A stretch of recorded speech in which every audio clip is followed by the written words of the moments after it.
Positive responses as the series with Cornell University Egyptologist Dr. Yosef Ben Jochannan. That series, taped about 2.5 years ago, generated so much interest that we decided to ask Dr. Ben Jochannan to be the speaker at the For the People Forum 1 held last week at the Builders Christian Assembly. Dr. Ben Jochannan is a tenured professor at Cornell University and has been writing on the subject of African roots of Western civilization since 1938. He is a high priest in the Order of the Mystery System. I'm going to speak primarily on a particular subject which should be dear to all of us: the African origin of Christianity. I know some of you have gone to church today, and the Jesus that you saw, Michelangelo's cousin, having nothing at all to do with Jesus or Christianity. And most of you, if not all of you, have the same Jesus in your house. It put me in mind of a picture that is bothering me all the time, and I see in most of your homes, the KKK. Kennedy, King, and Kennedy. And I know that you will no more get rid of that picture than you would of Michelangelo's cousin. But just as I can't understand you having a picture of the two Kennedy brothers, both of whom one ordered the bugging of Martin Luther King's phone, the other carrying it through, I cannot see you having that as a treasured picture, no more so than I can see you continuing, if you in fact know that the first white Jesus was not painted until 1509 by Michelangelo for Pope Julius II. So that if you think for one moment and your stained glass windows that that white man with the blue eyes and the blonde hair has anything at all to do with Jesus, then I say, if you still, in fact, in spite of knowing it, continue and will next Sunday go and look at the same thing, then I know something is wrong. When I say African people, that we are African people and address you as such, some of you may have had consternation and constipation, both of them. But let me make that clear to see what extent I am correct. It was not too long ago before we stopped calling ourselves and our institution African. We still have the African Methodist Episcopal Church, for example, and we still have organizations and institutions calling themselves African. But for those of you who have doubt when you look in the mirror as to whether or not you're an African, and I know some of us have problem with it, then I ask you to look at the little parable about the rabbit. If you saw a rabbit go into an oven, of course I'm hoping that the oven is off, and the next day you go and look at the rabbit and you notice there were small ones, I am sure that you will not call anyone and say the rabbits had biscuits solely because they were born in an oven.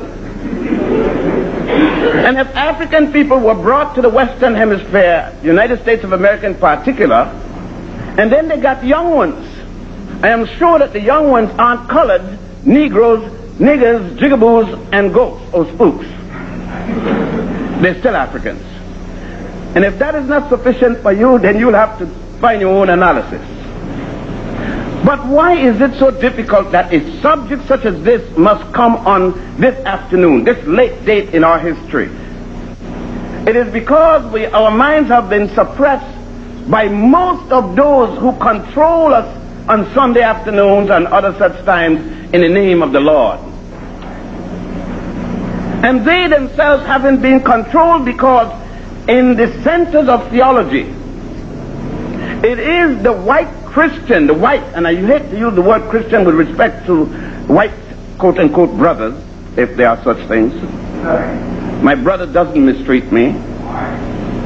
But let us first start, as I said from the beginning. Where did the story of Jesus start?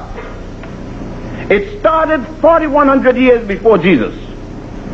It started with the story of Isis and who became pregnant by an immaculate conception, gave birth to her son Horus by a virgin birth.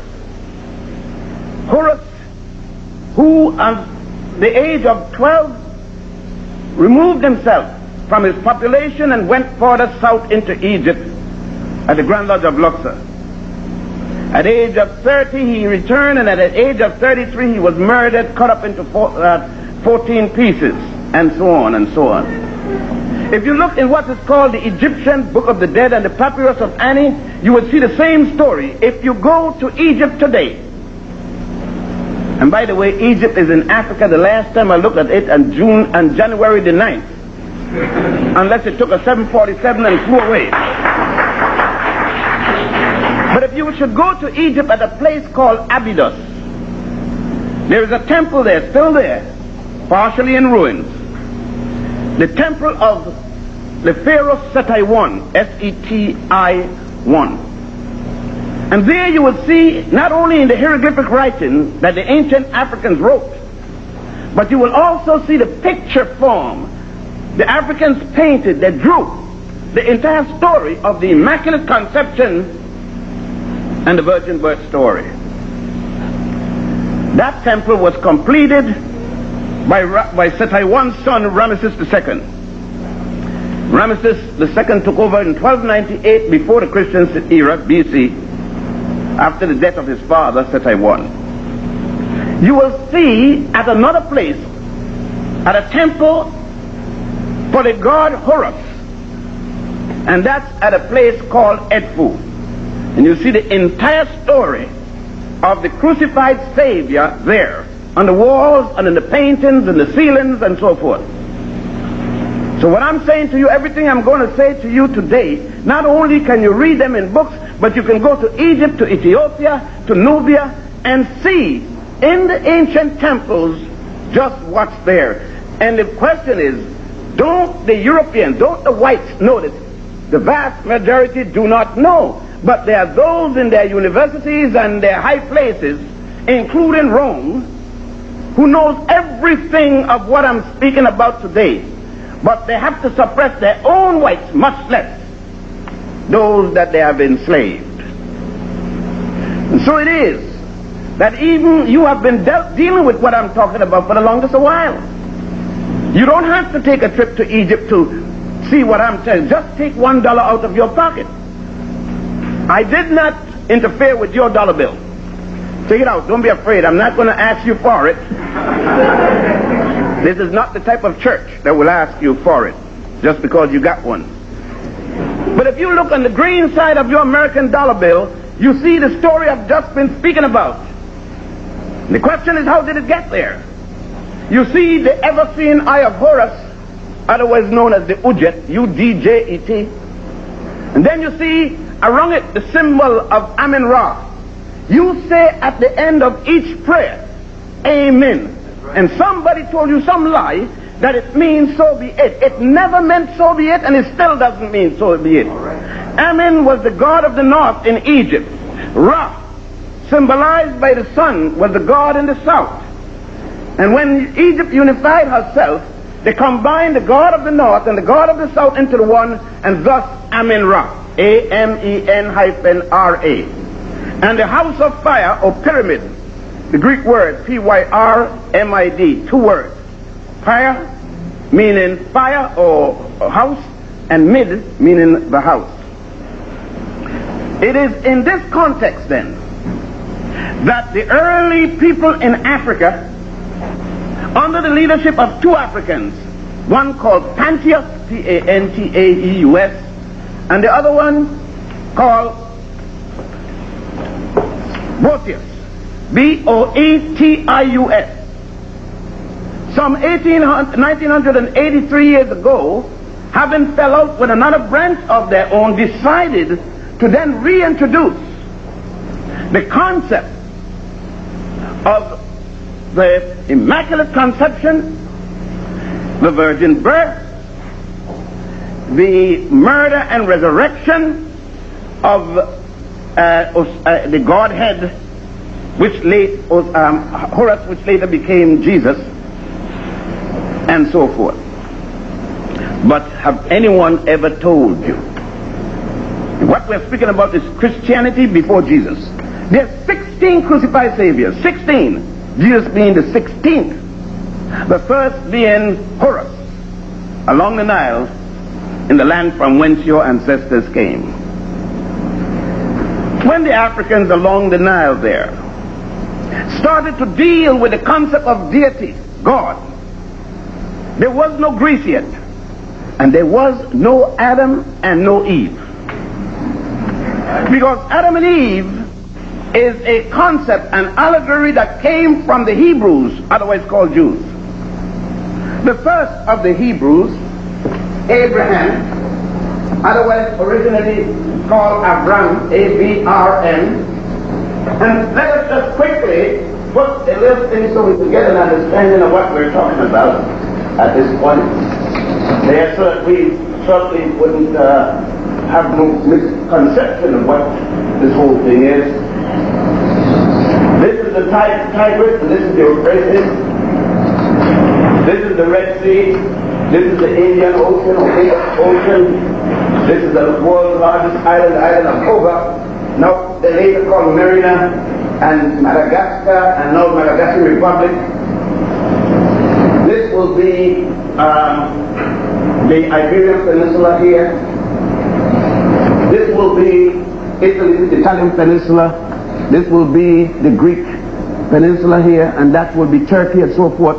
Here is where Asia and Africa joins. Before there was a Suez Canal here. This will be the Nile Valley, the Delta. This will be the S-turn that the African engineers put in there to stop the inundation period. That will be Mwanza Nyanza, which the British call Lake Victoria. There has never been a Victoria Lake in Africa. Victoria is in England. If there's any Victoria Lake, it's in England. Now this is the Great Sea, later called the Mediterranean today. And this is the Ethiopian Ocean, today called the Atlantic Ocean. Now I need to put this just for the sake of identification. Here is Mecca, and here is Medina, because later in my conversation this will take place. Modern Cairo is about here, but Cairo is not an ancient city. I'm just putting it for the sake of demarcation. Here are the pyramid fields. The pyramids of Giza are right here, and the pyramids of Darfur and all of them. There are 62 pyramids. All of them, all of the major structure on the West Bank. Of course, if we took a map, this will be north, this south, east, west. Of course, when I speak of Upper Egypt, unlike there, Upper Egypt is in the south. In this part of Africa, when you say I'm going down, you're going north, rather than in the United States when you say going down south. Up there you say I'm going down north because the land is higher. And when we speak of Upper Egypt, we're speaking about in terms of the contour of the land. I wanted to give you this. Down here, the first cataract, and this map is, let's bring it a little bit up here, a little more. And this will be the pyramid field. Mind you, there are 62 pyramids in Egypt. The ones that people know most are those at Giza, and then the other at Saqqara, and over here. Now, we go back. They said we came from the beginning of the Nile, Blue Nile, White Nile, where God Happy, H-A-P-I, dwell at the foothill of the mountain of the moon. There are two mountains of the moon in Africa. One here, right here, mountain of the moon. Otherwise, mountain of the moon means Kilimanjaro, means same word. Then there's another mountain of the moon over here, Rwenzori in Uganda. Two mountains in Africa with the same name. They said then that they came from Central East Africa for the simple reason, here will be your equatorial line, 0 plus or minus 0. This is the Persian Gulf, by the way, and this is the Arabian Peninsula. It used to be the peninsula of the Sabians, and of course this is Mount Sinai. Today there's a canal cut here, but the time in which we are talking there's no canal. That's Suez Canal. That was in the 19th century. This is supposed to be the Mount of Horeb in the Sinai Peninsula. Sinai is still a part of Africa, again up to January the 9th. I could tell about January 9th. I haven't been back since January 9th. I expect to go back July the 31st to make certain that it hasn't gone anyplace. But nevertheless, so that this is the continent called Africa. Alkebulan, Africa, Ortega, Hesperia, all kinds of different names it was called. So that I hope that you would make it understandable. This is the Greenwich line, 0 plus or minus 0. Okay, so that we could have a good understanding. This is the Iberian Peninsula. Today, Portugal will be here, Spain will be here, southern France will be here, so that you will have an idea of it. But, as I stated before, Abraham or Avram was not born until 1675 before the Christian era, or BC. You cannot have an Adam and Eve before you have Abraham. Why?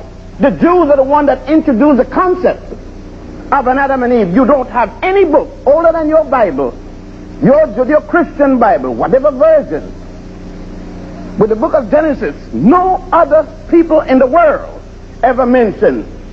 And the first Jew is Abraham. You don't have a single, his mama wasn't a Jew. His daddy wasn't a Jew.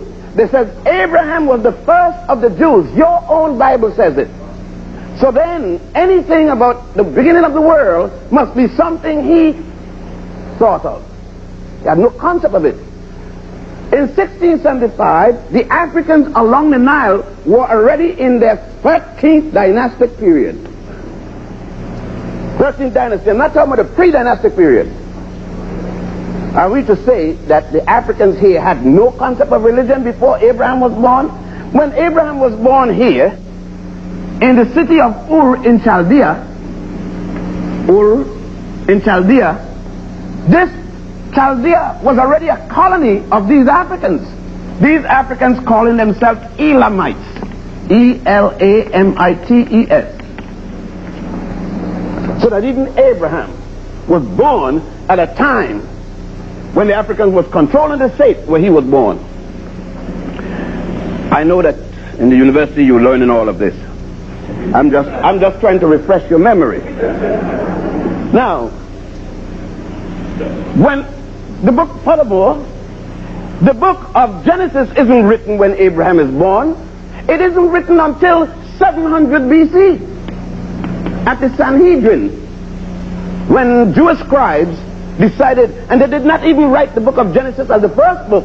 They wrote the book of Exodus as the first book. But it looks silly to say that people are running from a place and they're not born yet. So at the council of Jamia, they changed Exodus and replaced it with Genesis, the same thing they did with Luke and Matthew. Luke was the first book in the Christian Bible, but it looks silly talking about to a woman a child will be born in the first book, and in the second book to a virgin a child will be born. So they have to switch these two. They've been switching all over the place. But it's not been new. But what was the switching? The switching was to remove a certain people from here. A people called Africans. Your people and mine. And it came about in the year 325 AD. When a Roman emperor, Rome, right here, by the name of Constantine, you see, decided that Rome, which was warring, Rome which had been scourging the earth, Rome which had been raping anything female, Rome which had produced nothing but a scavenger nation that would go and take anything they could at the case of murder, was able to convince the early Christians. By the way, they had not taken on the name Christian until 212 at the Council of Antioch. Antioch is the first time people start calling themselves Christians. Jesus is supposed to have been dead 212 years before the first Christians. Jesus himself was never a Christian, because you can't be a follower of yourself. But it was not until that council that, I know that you're taught that in your Sunday school. You're taught very good things in your Sunday school. You must be. You gain 10% of your earnings. You should get some.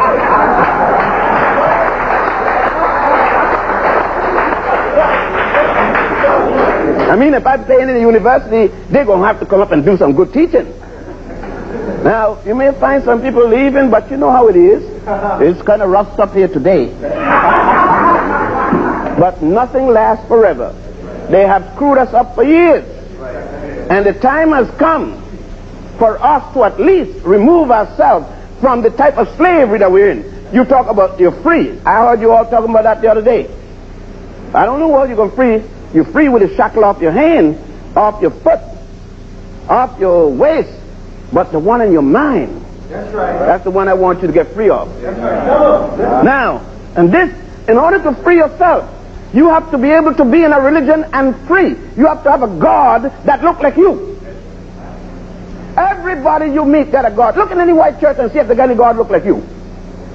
Now how come you got a God look like them? And it's all because you said a nigger ain't all right.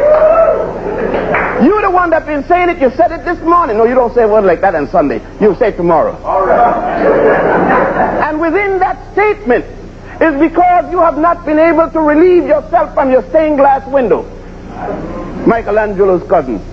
Now, going back, since this is the first day of the birth of Abraham, the first Jew, and out of Judaism came Christianity, out of Christianity came Islam. That's why I put that. You're talking about terms of days. They tell you that the world is only 6,000 years old. If the world is only 6,000 years old, we subtract. We have to take 6,000 with 1,800, add that, subtract it from this to give us at what time the world began. No, we're 1983, right? 7101554. So you're telling me that the world started 4,117 years before the birth of Jesus the Christ? If that is so, then the Egyptian Book of the Dead and the Papyrus of Ani preceded this by 3,000 years. The Africans along the Nile gave to the world the first known calendar, and you can't have a calendar without astronomy. It is because of astronomy, the movement of the stars, the planets, the suns, and so forth, and the recording of them, you develop astronomy. And the Africans in 10,000 BC. In this day, Adam should really feel bad behind that. 10,000 BC. More than 6,000 years before Adam at least, the Africans produced what is known as the stellar calendar. S-T-E-L-L-A-R. A calendar based upon the stars and so forth. And then refined that calendar in 4,100 BC as the solar calendar. Speaking, you understand that. They understood this aspect of it. And out of all of this came the fundamental principles upon the society in which the Africans developed and conducted. We have to then realize that in order for you to understand the development of the religion called Christianity, you must understand the source. First, we must know where Christianity started. The records show, whether you are a Protestant, a Catholic, or what, that Christianity started here at a place called Alexandria with Pantheus and Boetius. That's in Africa, by the way. And that from there it spread out. But wait, what did Christianity come out of? Your Bible, regardless of which one, which version, V-E-R, this is the key, S-I-O-N, a version. Let me just demonstrate a version to you. I am in love with two young ladies. You know, black women are so pretty, you got to be confused which one to love. Like the man said, my father told me he knew something better than a black woman. So I knew they were so good, so I said, Daddy, what? And he said, two black women, son. You understand. But anyhow, a version is if I'm in love with two women and I want to give them presents, but my money is short. You know how it is. So I gave one girl a mink coat made from mink pellets. I gave the other girl rabbit pellets, dyed mink coat. One got a version of a coat, of a mink coat. The one with the rabbit cannot go in acid rain. Because the mink will run. But the one with the true mink could go in any rain. One got a version, and your Bible says in the second page, version, King James, Reims, Douay, Gutenberg, Vulgate, these are versions. There are about 15,000 versions. The sad part is that you don't have a version anymore. Not one of those versions is black version. Okay, you haven't used a black book yet, because if it is so, how come all the angels in your book white? How come all the prophets in your book white? In a black country. But all right, let's keep going. And let us go on. As we say, this is here 1983 years ago. But this religion went across here. It went from Egypt to Lesbos, now called Libya. From Lesbos to Numidia. Numidia is now called Tunisia. Then it went to Carthage, later called Carthage, today called Morocco. That's how it. Then it traveled down the Nile and went here, right here at the island of Philae, Phalae, Philae, is where they established the first monastery, the first Christian monastery right here. And this religion existed 134 years before it went this way. But it came into this land as the worship of what is called the Herculaneum worship of Isis. Because originally it was the worship of an African woman.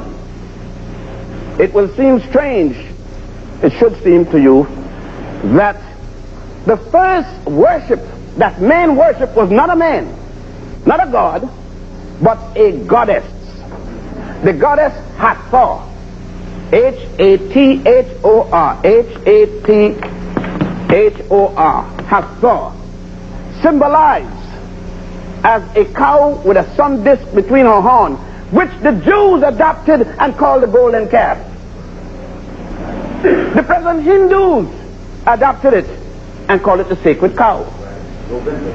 When you go to Egypt right here and the western bank of the Nile, there is a temple at a place called Denderah, Denderah, built in honor of goddess Hathor, and you will see 3,500 faces on each of the columns and our places of this African woman. And that's why they will have you go to Mecca and to Palestine and to, Jerusalem and to Bethlehem, but never to Egypt, never to Ethiopia, never to Nubia, to see the ancient tombs dug into the walls.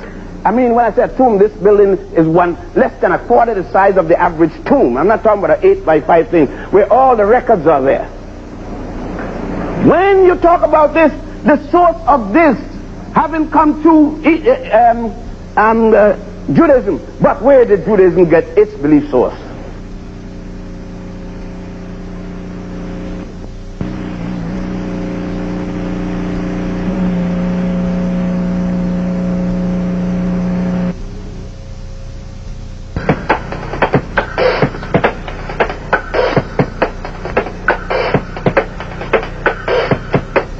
Good evening and welcome to the second part of For the People Forum 1 with Dr. Yosef Benyekinen. Dr. Benyekinen is a tenured professor at Cornell University. In this segment, the scholar continues his discussion of the African origins of Christianity. It will seem strange, it should seem to you, that the first worship that man worshiped was not a man, not a god, but a goddess. The goddess Hathor. Hathor. Hathor. Hathor. Symbolized as a cow with a sun disk between her horns, which the Jews adopted and called the golden calf. The present Hindus adopted it and called it the sacred cow. When you go to Egypt right here and the western bank of the Nile, there is a temple at a place called Denderah, Denderah, built in honor of goddess Hathor, and you will see 3,500 faces at each of the columns and our places of this African woman. And that's why they will have you go to Mecca and to Palestine and to, Jerusalem and to Bethlehem, but never to Egypt, never to Ethiopia, never to Nubia, to see the ancient tombs dug into the walls. When I say a tomb, this building is less than a quarter the size of the average tomb. I'm not talking about an 8x5 thing, where all the records are there. When you talk about this, the source of this having come through Judaism, but where did Judaism get its belief source? When Abraham's supposed to have come from here with his 18-year-old daughter at 80 years of age, obviously he didn't mess with that girl once. 80 years old, walking across the desert with an 18-year-old wife. Let's be reasonable now. But all right. If it's in the Bible, then it's right. But you forget who wrote the Bible. You say, inspire men of God. I'm inspired by God too. Aren't you inspired by God? When you need to go to the toilet and you don't get an inspiration, what happens? There'll be doo-doo all over the place. So you better get an inspiration to go to the toilet, or you don't go, and you're in trouble. An inspired man by God, what does it mean? Does it mean he tells the truth? Then the Pope in Rome shouldn't use eraser. He's perfect. You shouldn't erase it. Nobody you know inspired. And all those writers had erasers, or at least they had a piece of their shirt to wipe with. But you let that word fool you so that anything anybody shoves down your throat, all they got to do is tell you, they're a man of God. That's right. Or they're inspired by God. What more inspiration they got than your daddy or you? You let them frighten you with that. There's nothing against religion. With all I'm going to say tonight, I'm a religious man. But I don't mean to be a foolish religious man. That's right. I don't mean for nobody to tell me that there's something wrong with my child the day it's born. I don't mean for anybody to tell me that when the story of Adam and Eve, bad, good, or indifferent, that sex is bad. If it is, how come you here? Then all of you bad. Ain't one in here isn't the result of sexual intercourse. If you don't understand it, I'll give you another word for it.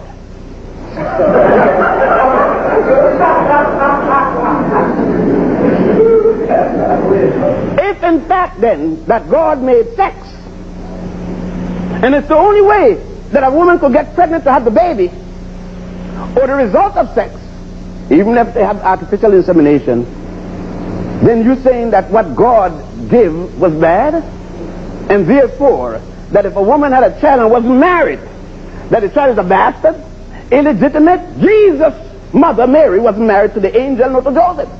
You're not going around calling Jesus a bastard.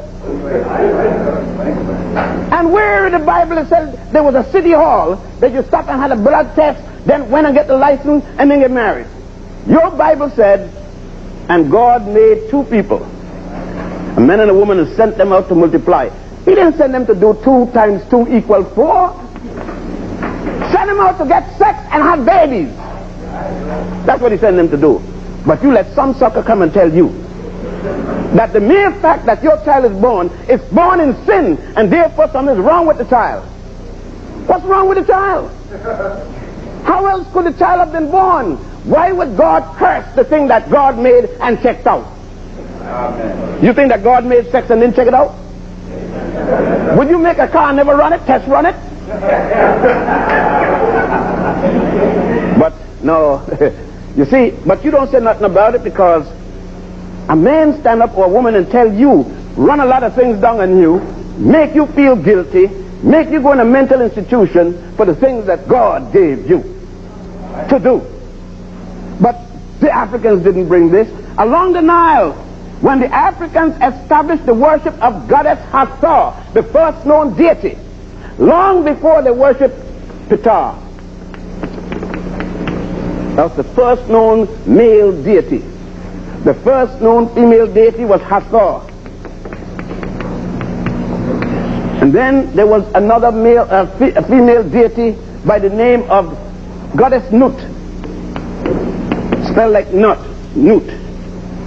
In this here, in most of the pyramids, most of the temples and most of the tombs that you see, especially at a place called today Luxor. The Greeks originally called it Thebes, but the indigenous Africans for the first time call it Wa'at, W-A'-A-T. There on the ceilings of the tombs, you see the body of this woman, this African woman, with stars and moons and everything symbolizing the outer space, the heavens. And one side, her head comes down, and on the other side, the legs come down. And then you see the god Geb, G-E-B, Geb, on kneeling on one knee and holding her, listen to this, at the two columns of heaven. One hand on the vagina and the other on her breast. The two columns of heaven. That's where heaven was, and that's where heaven still is.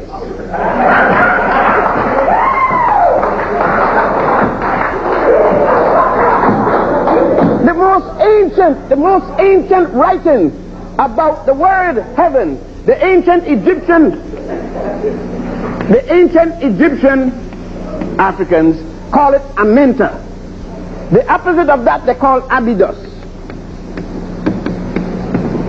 in the hieratic writing. But when this was thousands of years, there was no Adam and Eve story yet, there was no Jew yet, there was of course no Greece yet.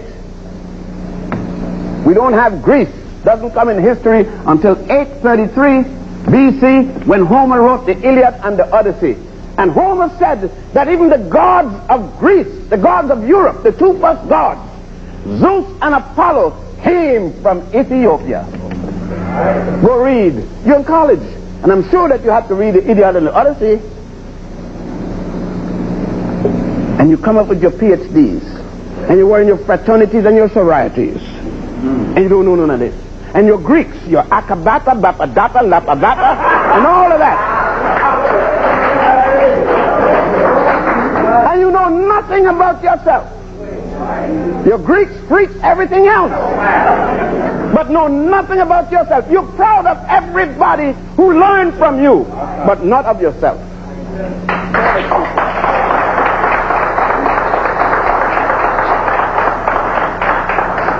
Of course, this would be called racism soon.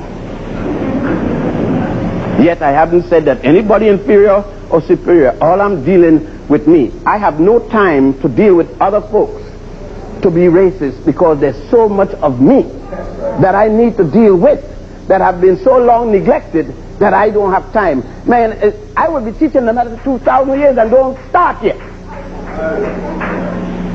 The point is, if you knew this, then you will not be kneeling in, sitting in, busing your child from West Hell to no hell. Your child going to the white neighborhood, but never a white child coming to your neighborhood. Isn't it strange? You bus him to where? You prove that you're inferior because you bus your child to the white neighborhood, but never does the white people bus their child to your neighborhood. And now you're begging for a day.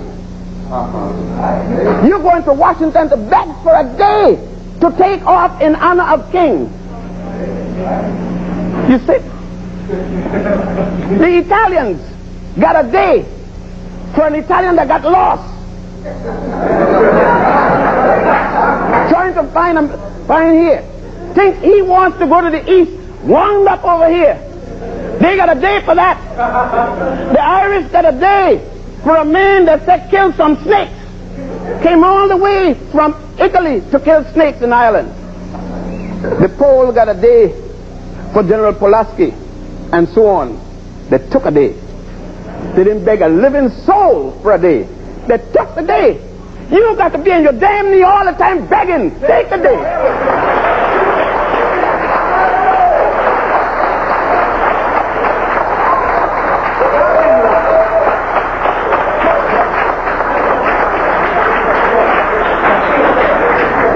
And if you're going to take the day, remember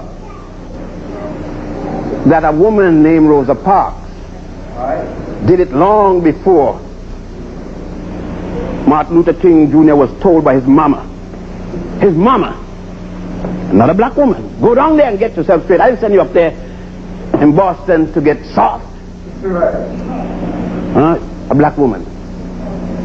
And then when you're taking the damn day, remember that Betty Shabazz doesn't feel the death of her husband no less than Coretta Scott King. Just remember that Malcolm, when he died, left 6 daughters.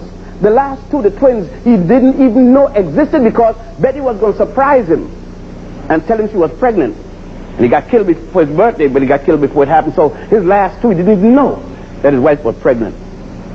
So when you're going to take a day, take one for Malcolm too. Yeah. Take one for Garvey. Yeah.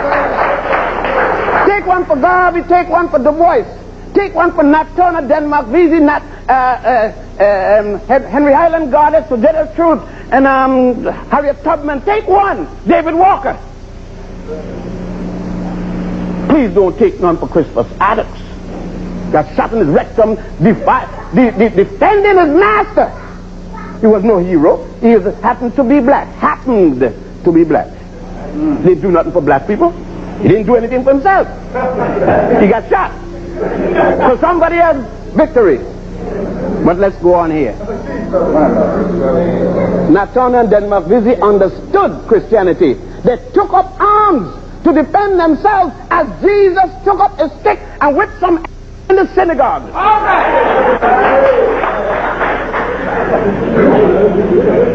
Yeah. This European Jesus that you teach up on the wall, that no Jesus. Man, ain't nobody from this part of the world coming here whip the synagogue that's going to act like that and tell you to be moderate. But then again, there's some people with special interests, and their interest may not be necessarily your interest. That's right. There was a thing that said that those who call Lord, Lord, Lord, Father, but then Simon Peter, you can be the first guy. Hallowing all the days my name, but who gonna betray me? That was, I hope that be a little warning. But all along the Nile here, when Abraham was born, what did the Jews have? Nothing. Goat, sheep herder. They came in here, and they met what? They met cities. They met an educational system here called the mystery system. They met medical practice, science, law, engineering. There is no Greece yet, there is no Rome, there is no Europe in history. When these Africans under Sesostris III changed the flow of this river this way to stop the inundation period. And now you're talking about you're afraid of mathematics and science, that black people don't do well in mathematics and science is only when we're singing. But even that we don't do anymore. We don't sing the African spirituals which we misname the Negro spirituals. We sing songs from Wales and Scotland. One of the songs that gets me so damn sick is the other day I went in the church and hear black people singing, "Make me whiter than snow, oh Lord." I'm washed in the blood. God, and it's a sad thing for black people to think that they're going to wash in red blood, black as they are, and then become white as snow. Sickness. Gotta be sick. And you see nothing wrong with singing that song. And singing it loud, very loud, to the top of your voice. And then you got an aria. The big song for the day. Sisters going there belching out. Black people sitting down can't find a single song by a single black person to sing. Wedding going on. Your most precious daughter is coming down the aisle with a most precious young man. And you can't find a song by a black person to sing at a black wedding, in a black community, with a black minister, a black congregation. What's wrong with you? That's right. But you're mad with me for telling you Come on, Terry. And then we got to go back. When the Africans here wrote the negative confessions, 42 laws called negative, Negative confessions, Confessions.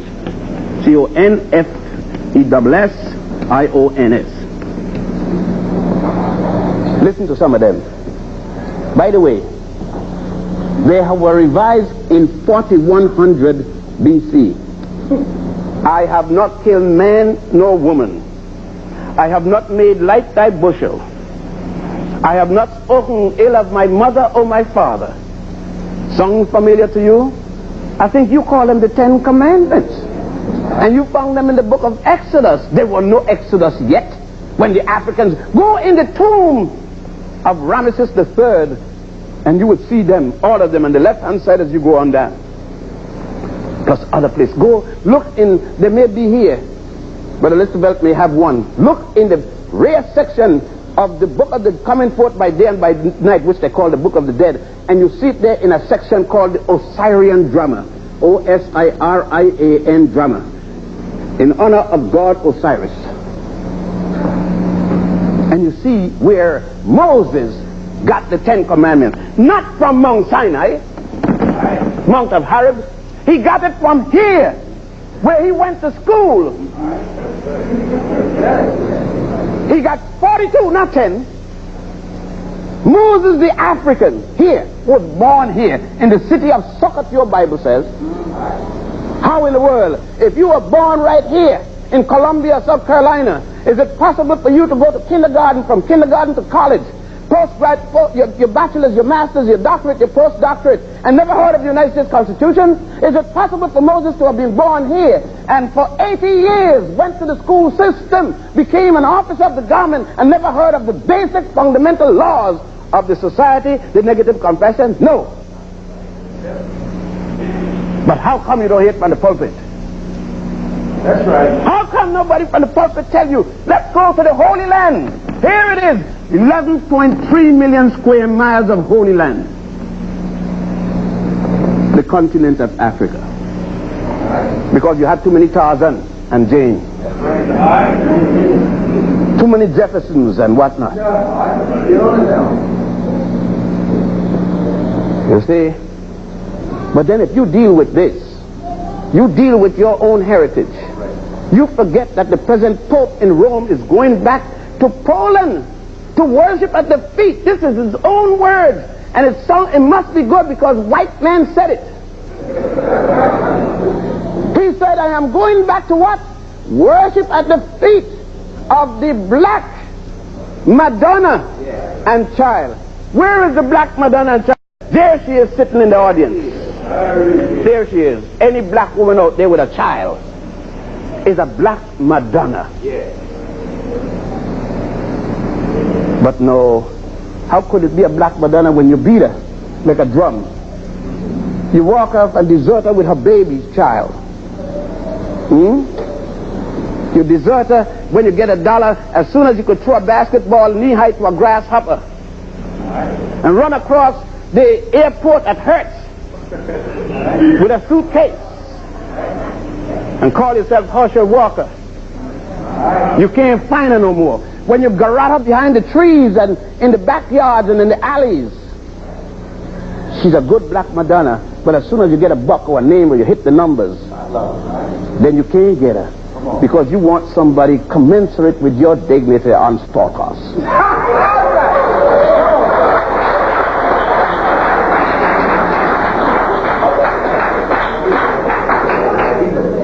But I ask any one of you mothers out there, what is it about the story of Mary and Jesus that you didn't have with your child? Didn't Mary deliver her child with pain? And you say that God cursed Eve. And the curse was she had to bear pain when she gave birth for her sin. What was the sin? She ate of the forbidden fruit. Didn't Eve have pain when she gave birth to Jesus according to your story? What sin she committed? She was the mother of God. The Roman Catholic says, Holy Mary, Mother of God, blessed are the fruit of thy womb, Jesus. But let us go further then. If we are going to take that, what you're saying. Didn't Mary breastfeed her child? Of course, you don't do that no more. It may mess up your shape. And your man nursing and you don't mess up your shape. He got big jawbone, your little child got gristle, and that mess up your, but the man don't mess it up.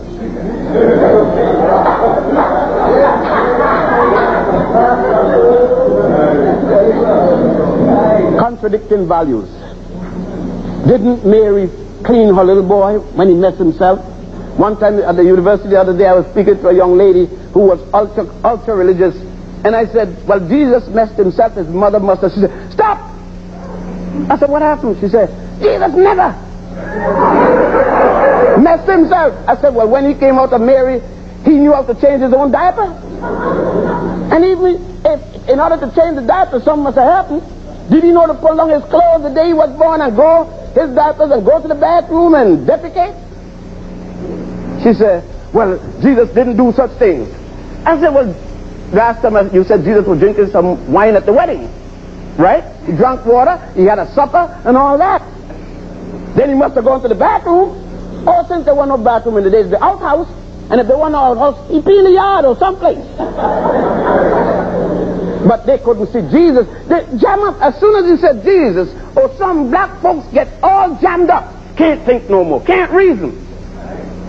That's why anybody could do what they want to you, because they can, as soon as they say God, they can pull the wool over your eyes and do you in. If somebody takes 10%, if you give 10%, ain't nothing wrong but demand something for your 10%. Amen. You don't want somebody to read a book for 10%. Take 1% of the first 10% and buy a book and read it. Amen. He must do something more than just tell you what God said, because you don't know about what God said. No more than you do. He had no conversation with God that you didn't have. The concept of God, the deity, man when he came here, man when she came here, male or female, wanting to know from whence he or she came beyond mother and father. And since no one could tell, then want to know for the purpose of being here. And then where do I go after here? Man then. Man's own mentality, man's own mind, man's own thinking, man's own brain, man's own heaven devise answers. Nothing wrong with that. But then understand what it is. No man came down from any Superman, no anything like that, and wrote in a damn thing. This is the ideas of man, both male and female. And until we understand these things, and until we understand the source from it, when it came down the Nile, and these African geniuses who conceived this, wrote their books, before Solomon plagiarized, before he stole the Proverbs from the Pharaoh Ameneop, A-M-E-N-E-M-E-O-P-E,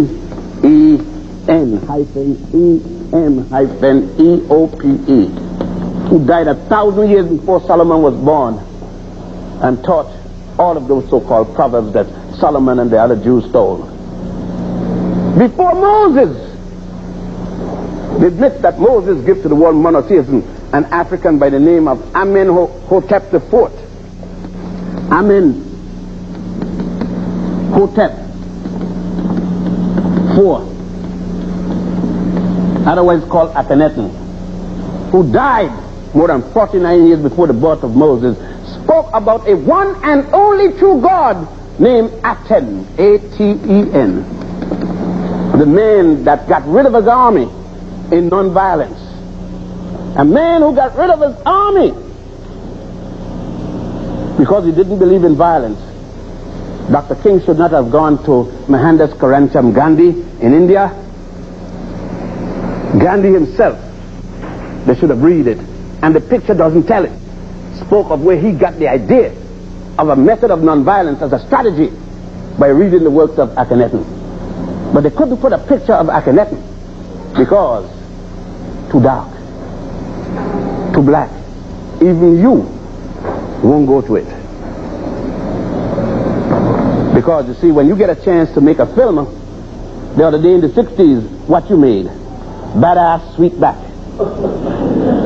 showing a black woman with her crotch wide open and the cameraman with a telephoto lens deep down in that woman. That's the way you treat the black woman when you got a chance to make a film. Made her a prostitute, and everybody in the film were prostitutes. Then you made another film, Cleopatra Jones, and you had a machine gun inserted to the woman's vagina shooting bullets. That's how you show your black woman. There's no film on Cleopatra. There's no film on Nzinga. There's no film on Harriet Tubman or Rosa Parks. No film on Makeda, which you call the Queen of Sheba. No film on Hatshepsut. Oh, those names you don't know all, right? But you know all the white names. You know Betsy Ross and all the Rosses. You know, you get what I mean. Virginia Dare and all the little dairies. Huh? But and you never ask. Huh? You never ask the question, how come? All people take their race from their mothers. I hate to disappoint you, brothers. But you know, like the old saying, I am mama's baby. I am daddy's maybe. There's no doubt about who my mommy is. She can't hide that one. To hide it, she had to get rid of me. As long as she let me come, everybody knows. That's mama. And so we inherit from our mamas. But you see, we didn't used to beat them yet. See, nobody had told us that she ugly. Nobody had told us that her natural sweet hair. Lord, it feels so good to run your hand through one of them woolly hair that them sisters got. Sister, keep. If you got a woolly hair, keep it. Don't you put no egg and champagne and beer and cocorico and all that kind of stuff, and then malt liquor, dye, this thing and this clear all. But I know what you're doing it, sis. Don't get mad with me now. I know why you're doing it. You're doing it because that damn fool don't know how good looking you are without you doing that. He wants you to look European as much as possible, and you doing it. You know what? Tell this sucker if he don't want you the way he is, get lost.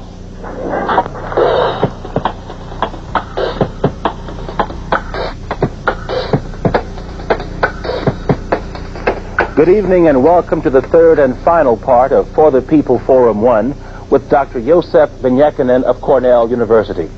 In this final segment, the scholar continues his discussion of the African origins of Christianity and fields questions from the audience. No, religion must relate. I am speaking religion. I haven't stopped from it all day. Praying has nothing to do with religion. That's a personal thing. You and your concept of a maker. Religion must be. Religion is the deification of a culture. And a people who cherish their culture soon find that culture becoming a religion. A God of love must love me, and then I will love that God. My God cannot be helping the enemy, and then I love that God. It is inconsistent with human dignity and reasoning that a God that constantly for 400 years helped the enemy could be my God. I must have a God that helps me. And I will love that God. Otherwise you're not asking me to be real and to be human, since God is the concept of man. What we are talking about, as I boil down for question and answer period, which we will have later, very good, is to just give you a touch into the concept of religion. And since I spoke of Judaism and Christianity, let me just remind those of you who I did not speak about Islam. It was Hatzad Kubad ibn Rabad, otherwise called Bilal, who started the first part of the Quran. It was Muhammad ibn Abdullah himself who stated that his grandmother, his mother's mother, came from Ethiopia. It was he himself who sent to Ethiopia to the emperor to send him help when he was being chased out of Mecca. When in Mecca they were worshipping the goddess Alat, A-L'-L-A-T, Alat and Al-Huza, A-L'-L-A-T, Alat and Al-Huza, A-L-A-H-O-U-S-A.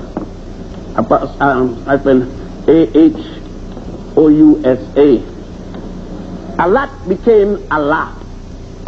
And the most important symbol of Islam is still the Kaaba, a black stone, a meter from Ethiopia. Most of the writers of early Islam having come from Ethiopia, such as Al-Sinin, Al-Aziz, and others. But when they show the picture of Muhammad done by an Arab, they only show Bilal as a slave. They didn't show that slave. But what kind of a slave? That his slavery was as a lawyer, because he was, when he went to Mecca as ambassador for the Ethiopian government, they then held him there and enslaved him over political risk. Nothing said when they came here. That was the beginning of Islam was here with Muhammad ibn Abdullah in 622 AD, or it's also known as the year 1 of the Hijrah. The Hijrah means the year Muhammad ibn Abdullah fled Mecca with Abu Bakr, Umar the Great, Hassad Kubat ibn Rabad, Bilal, himself, and others, the other followers. And it was 639 that they came here as conquerors with what is called the jihads, Jihads, or holy wars. Everybody using the Africans for the foundation of their religion and concepts. We are even told that Benny Goodman is the king of swing. I guess Duke Ellington and Fats Waller, and for some of you young people, you may not know these names, but your mom, your grandparents should be able to tell you them. Count Basie and Lionel Hampton and all these. One brother just died about 2 days or 3 days ago on the West Coast, Father Al Hines and others. I guess name of the emperors. If Benny Goodman is the king, they're the emperors. But then, as I said again, the blues and things you look down at, but you forget that your gospel music came out that blues and that jazz. Go look at Mr. Dorsey. Ask old man Dorsey, who played in a jazz band and went into the church that rejected that form of music because it didn't come from Europe. The same gospel that you wouldn't give up today was rejected because it was introduced by a black man by the name of Dorsey. There's a very famous song that you sing at funerals by Dorsey. Anybody? Nobody? That's your exam. Almost every black Christian funeral, that song is sang. And it's by Dorsey, the man that brought and made the gospel music in your church. Oh yes, you know who did the Star Spangled Banner though. And you feel bad if Aretha Franklin jazz it. But you don't worry about Kate Smith bugging it up. Again, and it comes from a deep sense of what we don't get here on Sundays. Sundays when this black woman comes with her child and her man, she doesn't want to hear nobody cursing her out. She doesn't need anyone after catching hell all week long from this man who has been doing it from 1506 in the Western Hemisphere, starting in Haiti and Santo Domingo, then called Hispaniola. When the Pope in Rome, the Roman Catholic Pope Martin V and Bartolomeo de las Casas started the slave trade to the west in 1500, and an island now called Hispaniola, shared by Haiti and Santo Domingo. How many churches said when the Haitians were dying on the beach there in Florida, how many ministers say, let us rise up? But no, you're rising up for the Koreans and the Vietnamese, not realizing that the first place they brought you, the boats did not come straight from Africa here. Neither there. We were in Hispaniola. We were in Iberian Peninsula from 711 AD to 1485 before we lost power. We had even gave Europe its first university, the University of Salamanca in Spain. We created the first educational system. It is there. After we lost power, they took the first 4,000 of us and carried us to the island of Hispaniola. 1506. It was not until 1619 or 20 that the first group of us came from Barbados to Virginia. And we came as professionals, architects, engineers, lawyer, and 2 doctors, and so forth. I do not know, in closing, what is it you feel sad about? With a history like this behind you, how could you be sad? But I know, you got to be sad. You didn't know it. And I've just touched the first line of the first sentence of a billion sentences to talk about you. To talk about how great you are. You say, well, if I'm so great, how come I get it like this? Gunpowder. It had nothing to do with Christianity. They said that the Africans ate the Christians, missionaries. Oh, what a shame we did not.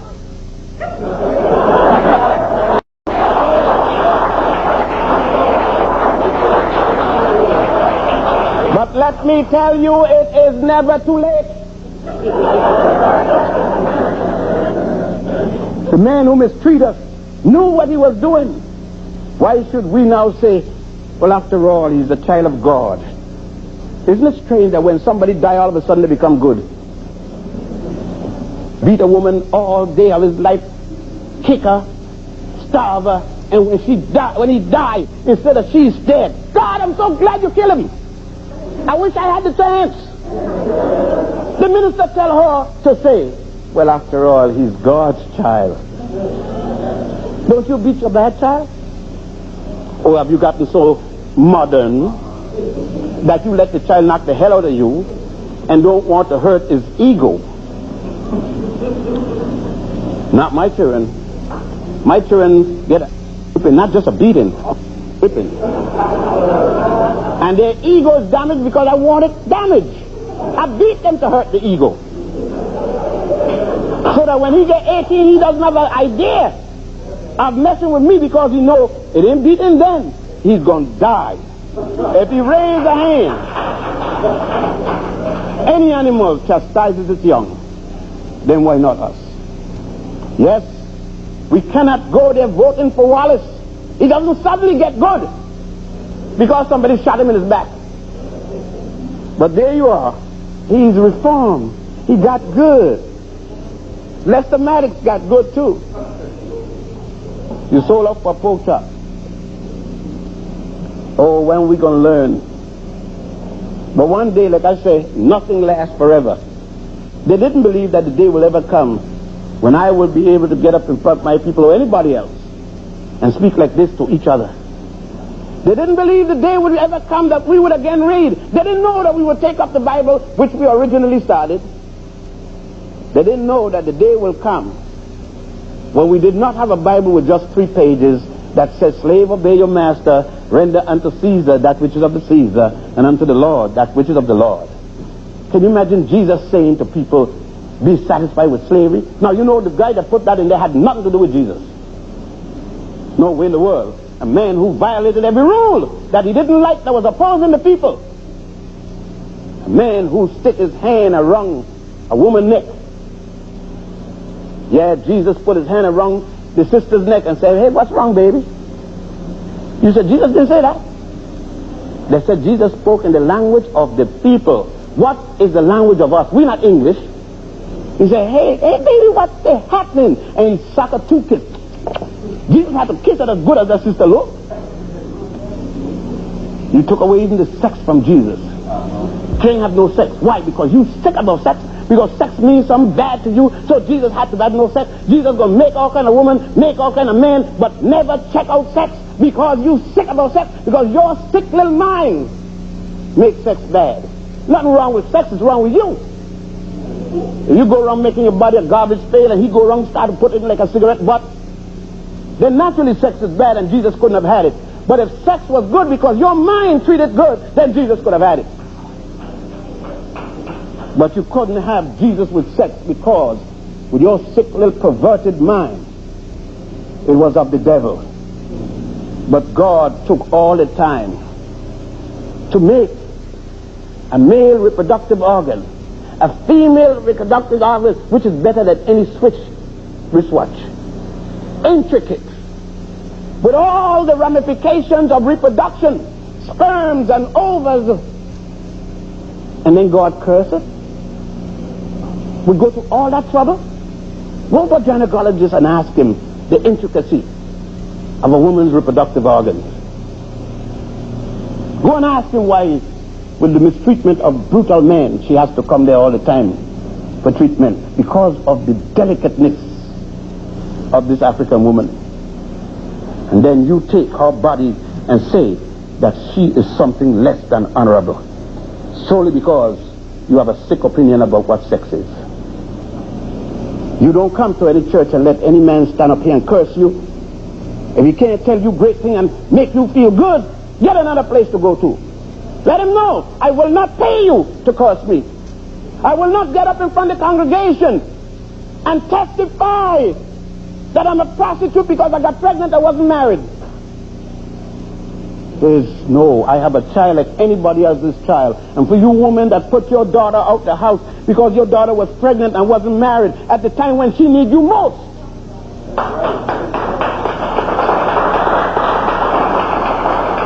You let some man stay up here and tell you to throw your daughter out of the house. Make your daughter get up in front of a congregation and say when she lay in bed, when she didn't, what place she laid in bed, taking it off her mind, telling her own damn business to the general public and call it. Cleaning your mind, that's a sick man. He just so perverted he wants to know how she had sex.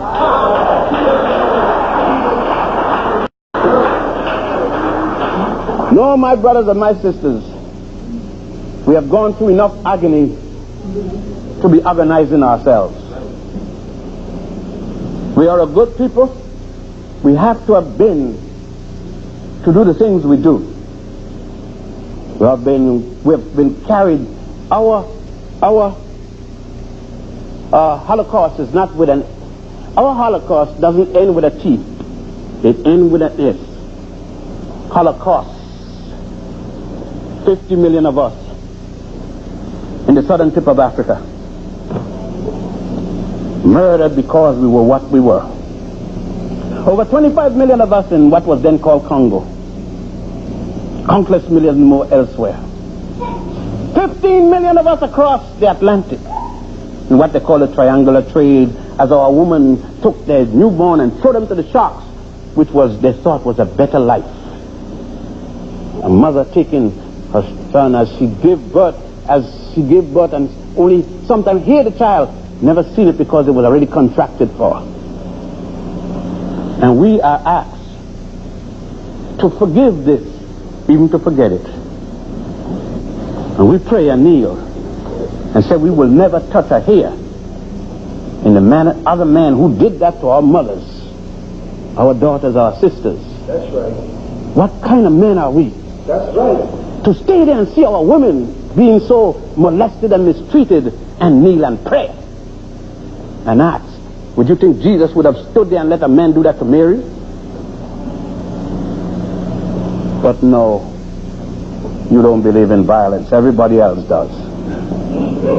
But you don't. Ask any woman who gives birth to a child if it wasn't violent. Even birth starts violently. And death is. Stop your heart for a moment and see how it feels. It's violent. I say these things in the name of the Father. That's the man and the mother. That's the woman and the child. The Holy Trinity. Daddy, Mama, and me. Thank you.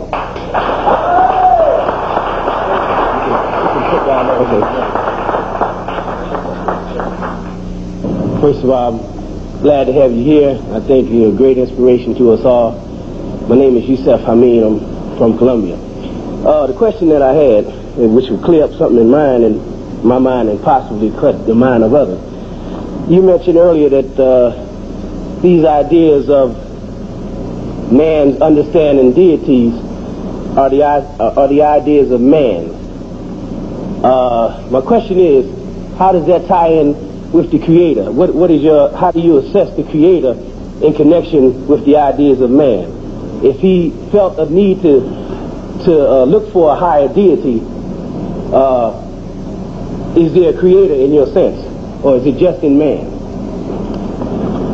There is. When you say there is a creator using the Judeo-Christian Islamic context, you are speaking about a consciousness, and unfortunately in the West it is placed as a him or he.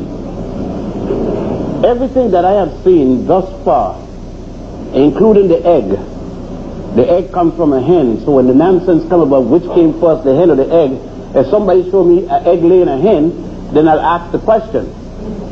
But why is the creator, if there's such, a masculine gender rather than a feminine gender, when in fact everything we see being born comes from the feminine quality? Yes, a creator, if you are saying that which everything is a part of a cosmetic or cosmos, that everything is interrelated to the other, yes, in that term. But to say that it is a man or a masculine, no, not for me. I don't know anyone who knows what is the ultimate causation of things that exist. Thus, if I say, excuse me, thus, if I pay recognition to that which is responsible for me beyond my mother and father, which is no belief. My mother and father are factual, because although I was there when I was born, I was not conscious to the state to, if I did understand it, to remember it 5 years later. However, I had the opportunity several times to see my own woman give birth to children, and I saw it, having studied many phases of medicine, because as an Egyptologist, one of the phases we must study is the beginning of medicine. I understand how the process of regeneration starts, and I understand the evolutionary process which it goes through, and therefore birth and death. But in understanding all of that, when it comes to origin, it is still a question, because I don't know. And I know no one who knows the origin, neither anyone who knows the ultimate causation or death. It is a belief concept by man.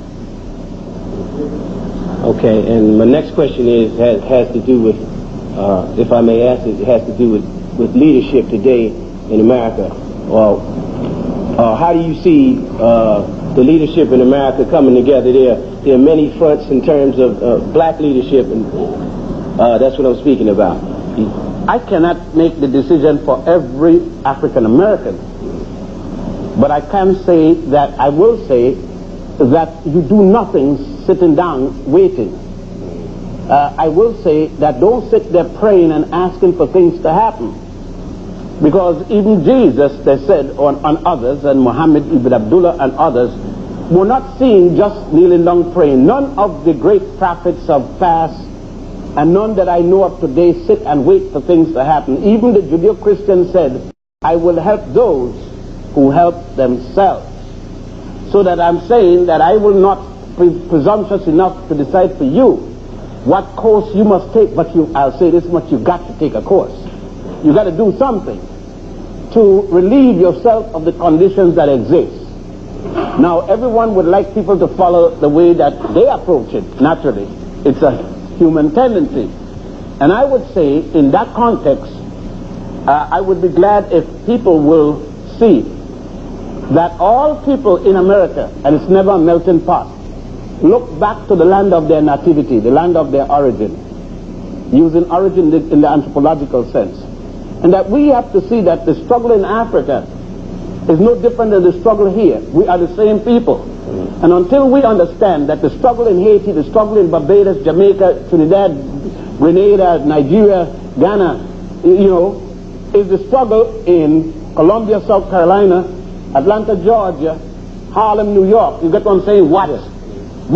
Anything happened to us internationally, universally, happened to one, it happened to all. And until we start to get that appreciation for each other, then I think we are not going to remove the bond. So that anything that works towards the universality of African people and their struggle will help to break that bond. I want to ask the question for a very long time, and it's been slipping my mind on all of our different conversations. So I guess this is a great time to ask for those who would like to know also.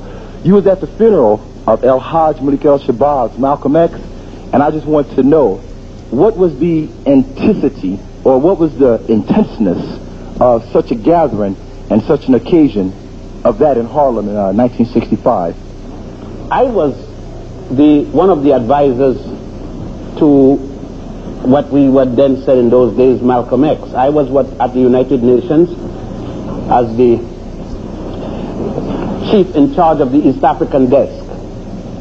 And I was asked by a number of people to give advice to Malcolm, who had by that time broken from the Honorable Elijah Muhammad. And I volunteered to give advice, and I'm one of those who told him he had to go to Mecca to see that in fact Islam has all kinds of different people in it. I did other things in international law in helping him, since law is one of my disciplines. And in Harlem, you've got to remember that Malcolm was known prior to his encounter with the Honorable Elijah Muhammad. He was known on the streets of Harlem as well as he was known after he came back from the prison in Atlanta. And so that he was, and his charisma made him a most popular person in the Harlems of the United States and the Harlem, New York in particular. I think where his strength and his songboard was in Temple number 7 at 116th Street, 100 West, 116th Street. So the death of Malcolm electrified Harlem like nothing else that I've seen. And I've been coming to Harlem back and forth since 1938. No one can, in words, place the incident of that ill-fated day and tell you to enough make you feel mentally what happened. What happened? People in Harlem, some were shocked, some were crying without control, some were physically doing things to themselves in disgust and things like that. There was another such thing almost like that, the King affair also struck people very in that kind of context. But in the terms of Malcolm, you see, Malcolm was with the common man. Malcolm was the epitome of what many black women wanted a man to be. I think Ossie Davis said it best in his eulogy when he spoke of the shining black prince. Malcolm had made the black woman even cross line, whether she was a follower of king or not, realized that it was a man at least saying, I will stand up for my woman regardless. And it seems as if the powers that be made him lucky to have 6 such women, 6 daughters, at least none of which he lived to. But the fate, things happen ironically. You realize that Malcolm's oldest daughter at Atala, my very close daughter in a sense, and King's daughter have a company together. It's ironic. What would have happened if Malcolm and King, or Garvey and Du Bois, or Booker T. Washington and Du Bois would have put away their personal feelings about each other? I would not probably be here speaking to you, because probably our problems might have been solved one way or the other. Generally, when I go to lecture in a regular place, and it's mostly black audience, I always ask the brother to look next to the sister next to him and say, with a straight face, don't close your eyes, I love you. To that sister, you don't know her from Adam, but just watch her dead in the eye, she watch you dead in the eye, and say, I love you, without meaning to go to bed with her or him. We haven't told each other that in a long, long time. It got to the point that if a sister sees me in a dark night at one end of the corner, and she's at the other end, she go in another corner, another street, to avoid me. It should be that when she see me, she glad she saw a brother who she know gonna protect her. She should run, come to me.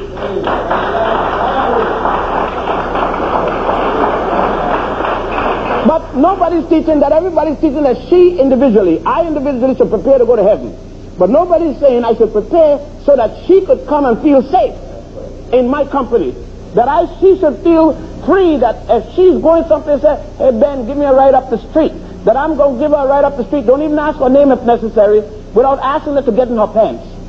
This is the kind of thing I think that the church and thing need to emphasize in the synagogue and the mosque, is our respect to each other, rather than, and then we stop raping each other, and knocking out each other, and breaking each other's houses and whatnot, and wearing all the crosses and all the crescents and the religious symbols, because we are only interested in going to heaven. Another thing in the teaching is, if I steal your money, I should ask God for forgiveness, but don't give you back a dime.